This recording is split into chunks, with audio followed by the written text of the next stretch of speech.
अक्सर पेशेंट मेरे पास आते हैं, बोलते हैं डॉक्टर साहब जोड़ों में बहुत दर्द है, बात समझ आती है, लेकिन साथ में एक लाइन और जोड़ देते हैं, मेरा यूरिक एसिड बढ़ गया। तो फिर आगे वो बोलने बोलने लगता है कि मैं अपनी यूरिक एसिड को कैसे घटाऊं। इंपॉर्टेंट बात यह है कि आपकी बड़ी परेशानी क्या है, जोड़ों में दर्द या यूरिक एसिड का बढ़ना। आप गौर करेंगे तो पाएंगे अधिकतर पेशेंट इस बात से परेशान है कि मेरा यूरिक एसिड बढ़ गया, जबकि परेशान होने वाली बात यह है कि उसके जोड़ों में दर्द है। तो हमें दर्द पे काम करना है या हमें यूरिक एसिड पे काम करना है? लोगों के दिमाग में, पेशेंट के दिमाग में भर दिया गया है कि दोनों आपस में जुड़े हुए हैं। यूरिक एसिड को कम कर दो दर्द कम हो जाएगा, यूरिक एसिड को बढ़ा दो दर्द बढ़ जाएगा। क्या ये कोरिलेशन है? एक्चुअली ये कोई कोरिलेशन है ही नहीं। इस बात को अगर आपको समझना है तो आपको पहले तो समझना पड़ेगा यूरिक एसिड होता क्या है। अगर आप यूं ही डॉक्टर से पूछेंगे तो वो बोलेंगे ये एक वेस्ट है, बॉडी का वेस्ट है, यूरिक एसिड किसी काम का नहीं है। अब जब कोई बोलता है ये बॉडी का वेस्ट है, तो आपके दिमाग में आपके घर में जो वेस्ट है उससे जाता है, कनेक्शन होता है। आपके घर में एक डस्टबिन होगा जहां पे दिन भर का वेस्ट आप डालते होंगे, और फिर सुबह कोई आता है होगा कूड़ा वाला, वो वेस्ट पूरा उठा के ले जाता होगा, पूरा का पूरा ले जाता होगा, फिर वो डस्टबिन आपको खाली करके दे देता होगा। That is called waste. Waste मतलब उसमें जो भी डस्टबिन में है वो कोई भी काम का नहीं है, वो सारा का सारा ही बाहर जाना है। या फिर आप सोचते हैं कि वो जो कूड़ा वाला आया है वो डस्टबिन में से 75% 80% तो वेस्ट ले जाता है, 25% आपके लिए छोड़ देता है, क्या पता आपके किसी काम आ जाए। द आंसर इज नो, पूरा का पूरा ही वो ले जाएगा, पूरा डस्टबिन खाली करेगा, because it is waste. Waste का मतलब ये कि उसमें वो जो भी मटेरियल है वो किसी भी काम का नहीं है, ओनली देन। तो क्या uric acid is a waste? First of all it is not a waste, right. वो डॉक्टर की भाषा में यूरिक एसिड एक विलेन के रूप में आपके दिमाग में डाल दिया गया, भर दिया गया है कि यही विलेन है, इसीलिए आपको ये सारी तकलीफें हो रही हैं, पेन हो रहे हैं, जॉइंट पेन हो रहे हैं, आपका चलना फिरना उठना बैठना मुश्किल हो गया है। तो दिमाग पेशेंट का इस पे नहीं है कि पेन को कैसे कम करें, दिमाग पेशेंट का इस पे है कि यूरिक एसिड जो कि विलेन है उसको कैसे कम करें। इस बात को समझने की कोशिश करना होगा कि अगर यूरिक एसिड कम किया तो क्या होगा। अगर यूरिक एसिड ज्यादा कम कर दिया तो घपला होगा, यानी कि आपके हार्ट पे जोर पड़ेगा, हार्ट डिजीज हो जाएगा। इस बात को समझने के लिए दो तरह के इंपॉर्टेंट ट्रायल का नाम ले रहा हूं। पहला तो ट्रायल का नाम है CASTEL, कैस्टल स्टडी, ये एक बहुत बड़ी स्टडी है। या फिर एक और स्टडी का नाम लेता हूं PIUMA, प्यूमा स्टडी। ये बहुत बड़े बड़े दो स्टडी हैं, और ये दोनों स्टडी को अगर आप देखेंगे तो आप पाएंगे कि यूरिक एसिड को कम करने से हार्ट की बीमारी, कार्डियो मेटाबॉलिक डिसऑर्डर हो सकता है या हो जाता है। तो यानी कि सबसे पहली बात कि यूरिक एसिड को कम करना यानी कि खतरा मोल लेना है। जॉइंट की दिक्कत वहीं की वहीं रहेगी, साथ में एक और बीमारी आप लेके आ जाएंगे। तो ये समझना होगा कि यूरिक एसिड का जो आंकड़ा है, जो डॉक्टर ने बताया कि 7 mg/dl से नीचे रहना चाहिए अगर आप मेल हैं, और अगर आप फीमेल हैं तो 6 mg/dl से नीचे रहेगा। ये भेदभाव क्यों है भाई? ये समझने की बात है कि भाई जो among the women the metabolism of uric acid is much more, क्योंकि एक वुमेन के बॉडी में अलग अलग तरह के हार्मोन होते हैं, इस तरह से जो ज्यादा अच्छा मेटाबोलाइज कर लेते हैं, तो दोनों का अलग अलग दिया है। अगर ऐसी बात है तो मेनोपॉज के बाद बहुत सारे हार्मोन जो पहले बनते थे फीमेल ओरिएंटेड, वो बनते नहीं है, तो तब तो उसका 7 mg/dl हो जाना चाहिए नॉर्मल वैल्यू। अगर आप इस बात को ध्यान से देखेंगे तो आंसर इज यस, उसके बाद 7 mg हो जाना चाहिए अगर इस थ्योरी को ले जाएं। लेकिन क्या ऐसा डॉक्टर आपको बताएंगे? वो नहीं बताएंगे। तो थोड़ी रिसर्च आपको करनी पड़ेगी। रिसर्च करने के लिए जितनी सारी बातें फिलहाल मैंने अभी तक बताई, इन सारे बातों के से जुड़े हुए जो ऑथेंटिक रिसर्च पेपर हैं, बड़े से बड़े जर्नल, जैसे एक रिसेंट जर्नल का रिपोर्ट आया था आज से 2.5 साल पहले नेचर में। Nature is one of the most prominent and well respected journal, और 28 दिसंबर 2022 में जो रिसर्च आया था उसको आप पढ़िए।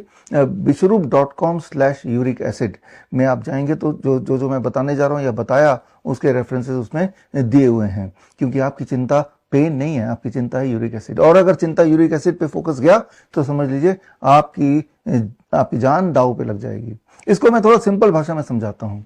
गौर कीजिए, जब कोई डायबिटीज पेशेंट का ब्लड शुगर बहुत हाई चला जाता है तो उसका यूरिक एसिड अपने आप लो आ जाता है। तो यूरिक एसिड एक मिस्ट्री है, राइट। तो आपके लिए तो लो होना अच्छा था, तो अपने आप को डायबिटिक बना लीजिए, आपका ब्लड शुगर को 400 से ऊपर ले जाइए, यूरिक एसिड अपने आप नीचे आ जाएगा। तो क्या चलेगा? आप बोलेंगे नहीं, not at the cost of diabetes. जब not at the cost of diabetes है तो then why at the cost of heart disease, right. बहुत नीचे जाने के जाना ही अगर आपका गोल है तो हार्ट डिजीज भी हो सकता है बहुत नीचे जाने से, या हाई ब्लड शुगर अगर हो जाए, उसको मेंटेन किया जाए वेरी वेरी हाई, जो कि आपके लिए खतरनाक है, तो भी आपका यूरिक एसिड नीचे आ जाएगा। अगर आपको आंकड़े ही नीचे लाने हैं, अगर आपको नंबर्स से ही मतलब है।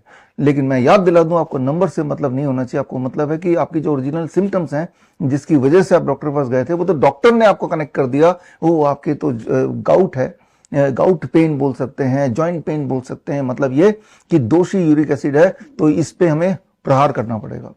याद रखिए, आपकी यूरिक एसिड की वैल्यू कई सारी दवाइयों से भी ऊपर नीचे होती है। फॉर एग्जांपल बीपी की दवाई लोसार्टन, उसको अगर आप लेंगे या ले रहे हैं तो वो भी आपके यूरिक एसिड को नीचे गिराएगा। हालांकि उसका जो प्राइमरी रोल ये होना चाहिए सिर्फ ब्लड प्रेशर को कंट्रोल करने का, लेकिन एज ए साइड इफेक्ट वो यूरिक एसिड को नीचे गिराएगा। लेकिन आप तो नीचे ही चाहते थे। उसके ठीक विपरीत ब्लड प्रेशर के कुछ और दवाइयां, जैसे डायूरेटिक्स है या फिर बीटा ब्लॉकर्स हैं, ये आपके ब्लड प्रेशर को तो नीचे करेगा लेकिन यूरिक एसिड को बढ़ा देगा। तो यूरिक एसिड इज मिस्ट्री। वो बॉडी में कितना संतुलित होना चाहिए वो क्लियरली कोई बता नहीं सकता है। बहुत लोग ऐसे होते हैं जिनके बॉडी में कोई पेन नहीं है, कोई जॉइंट पेन नहीं है, कोई गाउट के सिम्टम्स नहीं है, लेकिन उसका यूरिक एसिड ज़्यादा है। एट द सेम टाइम ऐसे ही बहुत लोग हैं जिनका यूरिक एसिड का नॉर्मल रेंज के अंदर ही है, लेकिन उनको गाउट की प्रॉब्लम है। तो बोलने का मतलब है कि these are two exclusive thing, ये आपस में कनेक्टेड नहीं है, आपस में एसोसिएटेड नहीं है। जो जो बातें मैंने बताई, इनके जो सोर्सेज हैं, इनके जो रेफरेंसेज हैं, वो मैंने अभी आपको बताया। bishop.com/uric acid में जाके आप देख सकते हैं। आप सोच के देखिए आप किसकी बात मानेंगे। जो दुनिया बोल रही है वो इंपॉर्टेंट है, वो सही है, या रिसर्च से जो साबित हुआ वो सही है। अगर आप ये सोचते हैं कि जो साबित किया जा सके, जो प्रूवन है, जो लिखित में है, उसी को आप मानना चाहते हैं, तो इसी को सुनते रहिए। तो मैं फिर याद दिला दूं कि आपका जो बेसिक मकसद है वो यूरिक एसिड को घटाना बिल्कुल नहीं है। आपका बेसिक मकसद ये है कि आपके जो डिस्कम्फर्ट्स हैं, आपके जो पेन है, उससे रिलीफ पाना। तो पेन जो है उसको रिलीफ पाने के लिए कई लोग यूरिक एसिड की दवाइयां लेने लगते हैं, इस होप से कि यूरिक एसिड घट जाएगा और मेरा पेन भी चला जाएगा। यूरिक एसिड तो घट ही जाता है। जैसे यूरिक एसिड की जो दवाइयां हैं बहुत ज़्यादा प्रचलित, अलोप्यूरिनॉल या फेबुजोस्टेट, इस तरह की जो कुछ दवाइयां हैं जो पेशेंट को दिया जाता है, और कुछ समय बाद उसका यूरिक एसिड का नंबर जो कि वो चाह रहा था वो बिल्कुल नीचे आ जाता है। लेकिन उसी पेशेंट से पूछेंगे कि आपका पेन भी उसी रेशियो से या उसी तेजी से नीचे आया, the answer is certainly not, right. तो एक तरह से डॉक्टर ने अपना गोल अचीव कर दिया कि आपके यूरिक एसिड को नॉर्मल रेंज में ले आया, लेकिन आपका प्राइमरी गोल वो नहीं था। डॉक्टर के दिमाग में जो गोल था यूरिक एसिड का, वही आपके दिमाग में भर दिया गया है। तो कंक्लूजन यहाँ पे करते हैं। पहली चीज कि आपका जो पेन है उसका रिस्पॉन्सिबल यूरिक एसिड नहीं है।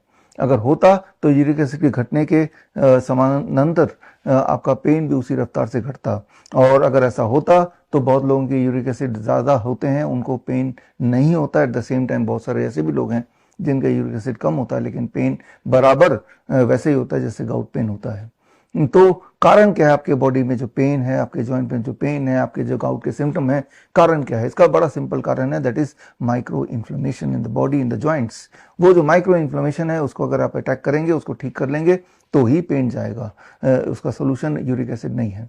तो उसके लिए क्या करना पड़ेगा? वही करना पड़ेगा जो मैं बताता आया हूँ, इस चैनल में भी मैंने कई बार बताया, that is a DIP diet. Follow the DIP diet. अब DIP डाइट है क्या है, अगर आपको ये नहीं पता है तो इस चैनल में कई जगह पे, या फिर आप गूगल में टाइप करेंगे DIP डाइट, तो हजारों लोगों ने DIP डाइट फॉलो करके अपने वीडियोस बनाए, और वीडियो बना के उन्होंने अलग अलग जगह पे डाला कि किस तरह से DIP डाइट के बाद उनकी blood sugar, blood pressure, heart disease, angina, ये सब ठीक हो गए, दवाइयाँ छूट गई। एट द सेम टाइम उनके बॉडी में जो पेन थे जगह जगह पे, उसमें भी रिलीफ मिला। जो लोग मोटे थे वो नॉर्मल वेट के हो गए। ये सारी बातों के साथ उन्होंने अपने DIP डाइट का किस तरह पालन किया, उसमें क्या होता है, सारा कुछ बताया हुआ है इंटरनेट में। मेरी किताब भी है, world's best the DIP diet, इसको पढ़ेंगे तो इसमें भी DIP डाइट दिया हुआ है। तो करना क्या होगा? करना ये होगा, you have to focus on your symptoms, you have to focus on your discomfort, and in this context the focus is only the pain. If that is so, उस पेन को रिड्यूस करने के लिए मे बी 1 महीने से 3 महीना लगेगा, be on DIP diet, और इससे आप देखेंगे कि भाई आपका पेन धीरे धीरे कम हो रहा है, यानी कि जो आपका ओरिजिनल गोल था वो अचीव हो रहा है। तो ये तो हुई एक बात। लेकिन मान लो आप धीरे धीरे नहीं, बड़ी तेजी से चाहते हैं कि आपका पेन कम हो जाए, खत्म हो जाए, यूरिक एसिड के ऊपर भूलना पड़ेगा। तो इसके लिए क्या करना पड़ेगा? इसके लिए I recommend neem therapy. Neem therapy मतलब नीम, जो कि यूनाइटेड नेशन ने the tree of 21st century घोषित किया। नीम का जो साइंटिफिक नेम है वो है आज़ादी रचता इंडिका, मतलब अगर प्लेन लैंग्वेज में the free tree of India. Mahabharata में भी नीम का उपयोग हुआ पशुओं तक को इलाज करने के लिए, घोड़े, हाथी। रामायण में भी नीम का जिक्र है। हमारे Ayurvedic text, ancient text books जैसे आयुर्वेद है, यूनानी है, सिद्धा है, नीम का बहुत अच्छा जिक्र है उसमें। और मॉडर्न साइंस जिसे बोलते हैं उसमें भी एक्सटेंसिव रिसर्च किया गया है इस एक पेड़ पे। यही एक पेड़ है जिस पे सबसे ज़्यादा रिसर्च हुआ है।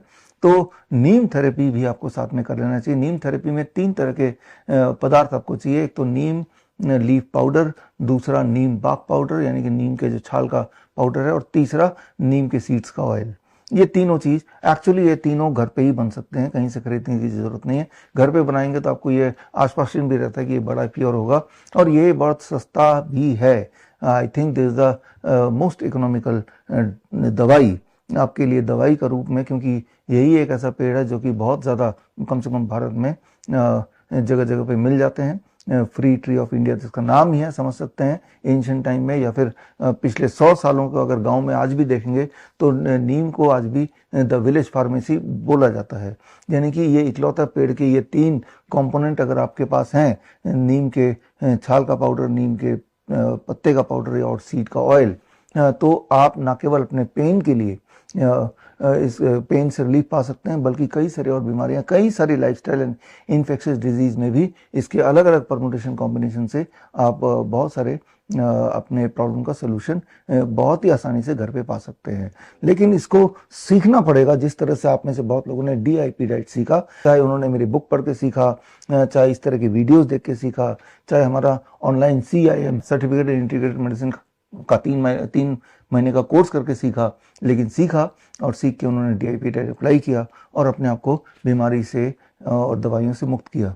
ठीक उसी तरह से आप में से जो लोग इच्छुक हैं, जून महीने में we are launching a course called certified neem therapy practitioners course.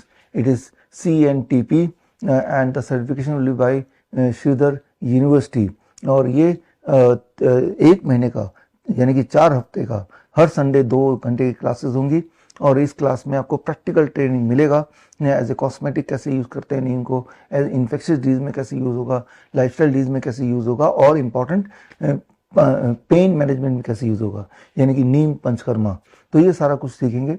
तो इसके पहले बैच में जो ज्वाइन करना चाहते हैं उसके लिए स्क्रीन पे दिया हुआ लिंक, दैट इज www.bishwaroop.com/CNTP में जाएंगे और जाके आप फॉर्म भर सकते हैं।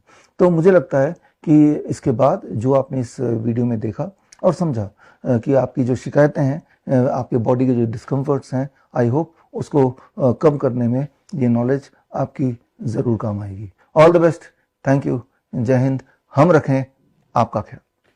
लाइफस्टाइल डिजीज हो या इन्फेक्शियस इलनेस, कॉस्मेटिक्स हो या पेन मैनेजमेंट, घर पर ही बनाएं अपनी दवा। Ancient wisdom and modern evidence base का अनोखा मिश्रण। Join 1 month online training, be a certified neem therapy practitioner.